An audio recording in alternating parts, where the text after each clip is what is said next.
ನಿಮಿಷದಲ್ಲಿ ಆರೋಗ್ಯ ನಿಮ್ಮ ನಿಸರ್ಗ ಮನೆ ಶಿರಸಿ ಯೂಟ್ಯೂಬ್ ಚಾನೆಲ್ನಲ್ಲಿ. ಎಲ್ಲರಿಗೂ ನಮಸ್ಕಾರ. ನಾನು ಡಾಕ್ಟರ್ ವೆಂಕಟೇಶ್ ಗಾಂವ್ಕರ್, ವೇದ ವೆಲ್ನೆಸ್ ಸೆಂಟರ್, ನಿಸರ್ಗ ಮನೆ ಶಿರಸಿ.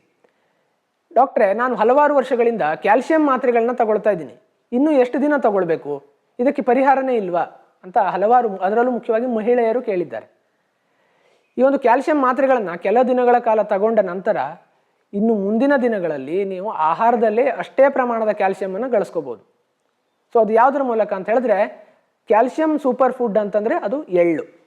ಹೌದು, ಎಳ್ಳಿನಲ್ಲಿ ಈ ಒಂದು ಕ್ಯಾಲ್ಸಿಯಂನ ಪ್ರಮಾಣ ಎಷ್ಟು ಹೇರಳವಾಗಿದೆ ಅಂತಂದರೆ, ನೀವು ಎಷ್ಟೋ ಸಂದರ್ಭಗಳಲ್ಲಿ ಈ ಮಾತ್ರೆಗಳನ್ನು ಕೂಡ ಬಿಟ್ಟು ಈ ಎಳ್ಳಿನ ಸೇವನೆಯಿಂದನೇ ಕ್ಯಾಲ್ಸಿಯಮನ್ನು ಶರೀರಕ್ಕೆ ದಕ್ಕಿಸ್ಕೊಳ್ಬೋದು. ಸೊ ಮೂಳೆಗಳ, ಮಾಂಸಖಂಡಗಳ ಈ ಒಂದು ಆರೋಗ್ಯಕ್ಕೆ ಬೇಕಾಗುವಂಥ ಕ್ಯಾಲ್ಸಿಯಂನ ದಿನನಿತ್ಯದ ಪ್ರಮಾಣ ಏನಿದೆ ಅದರ ಮುಕ್ಕಾಲು ಭಾಗ ಈ ಒಂದು ಎಳ್ಳನ್ನು ಸೇವಿಸೋದ್ರಿಂದನೇ ಸಿಗುತ್ತೆ. ಸೊ ಅದು ಕಪ್ಪು ಎಳ್ಳಾಗಿರ್ಬೋದು ಅಥವಾ ಬಿಳಿ ಎಳ್ಳಾಗಿರ್ಬೋದು. ಸೊ ದಿನಕ್ಕೆ 2 ಬಾರಿ ಒಂದೊಂದು ದೊಡ್ಡ ಚಮಚ, ಅಂದರೆ ಈ ಒಂದು ಟೇಬಲ್ ಸ್ಪೂನ್ನಷ್ಟು ಎಳ್ಳನ್ನು ನೀವು ಜಗದು ತಿನ್ನಬಹುದು.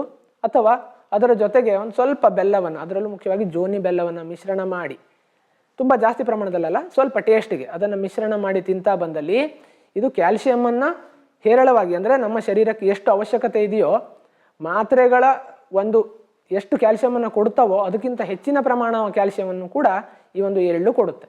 ಹಾಗಾಗಿ ಪ್ರತಿನಿತ್ಯ ಬೆಳಗ್ಗೆ 1 ಚಮಚ, ಸಂಜೆ 1 ಚಮಚದಂತೆ ಈ ಒಂದು ಎಳ್ಳಿನ ಸೇವನೆ 1 ರಿಂದ 2 ತಿಂಗಳ ಕಾಲ ನೀವು ಕಂಟಿನ್ಯೂಸ್ ಮಾಡ್ಬೋದು. ಆ ನಂತರದಲ್ಲಿ ಸ್ವಲ್ಪ ಗ್ಯಾಪ್ ಮಾಡಿ ಮತ್ತು ಕೂಡ ಮುಂದುವರಿಸ್ಬೋದು. ಸೊ ಇದನ್ನು ಮಾಡಿ ಮಾತ್ರೆಗಳ ಒಂದು ಅವಲಂಬನೆಯನ್ನು ಕಡಿಮೆ ಮಾಡ್ಕೊಳ್ಳಿ. ನಮಸ್ಕಾರ.